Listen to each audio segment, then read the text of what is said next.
Hello everybody, this is Matador from freetradingvideos.com. It's February 18th, 2010. It's about 8:20 a.m. Eastern Standard Time, and we have continuing claims at 8:30 along with core PPI, initial claims, and 10 o'clock we have leading indicators, Philadelphia Fed, and 11 o'clock crude inventories.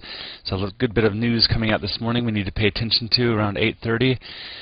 10 o'clock and 11 o'clock. So we'll see if we can stay up in this high base. This is the S&P 500, little 3-minute chart. You can see post-market, we actually made a run here up to 110.45.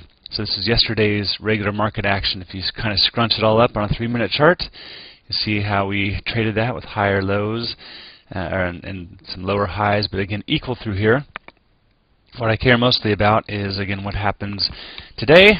Now, of course, new data coming in, but we are consolidating right around where we closed yesterday. Watch how the news events affect the market here. Looking at a higher time frame, a little 15-minute chart, again, you can kind of see the pre- and post-market data. We're just consolidating. So nobody's selling off ahead. Very few people are buying aggressively ahead of this news events coming out. And we'll be doing the same thing, watching how the market opens through here. Yesterday, the trend, if I can take apart a little 15-minute chart with you, actually ran higher and stayed above 0.8 in the neutral range almost all day. Again, not the best environment to go long or short in.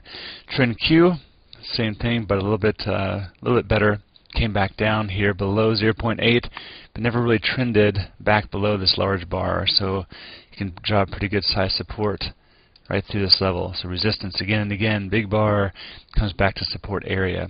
Anyway, I would like to see those making lower highs and lower lows and trending lower, but not so low that it's overbought. And the same for the trend. The VIX, excellent thing to be watching these days, finally broke 22, and that's impressive. So that lends itself to the bullish side of the market. Again, if you take a look at this compared to the broad market now, we are still testing away this gap. The 200 MA got violated beautifully on the 60-minute chart here.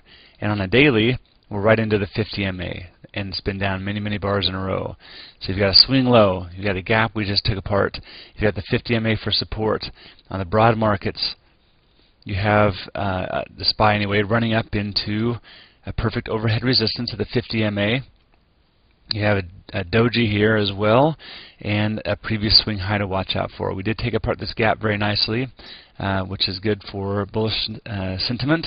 And so now if we'd make a lower swing high here, I would simply look for the next swing low and mark that for a sentiment shift. So good stuff, a lot to watch out for, and makes a lot of sense. So good stuff, everybody. Hang around, watch out for those numbers, watch how we open, get a good read in the sentiment for the rest of the morning, and I'll talk to you around noon to see how things are shaping up.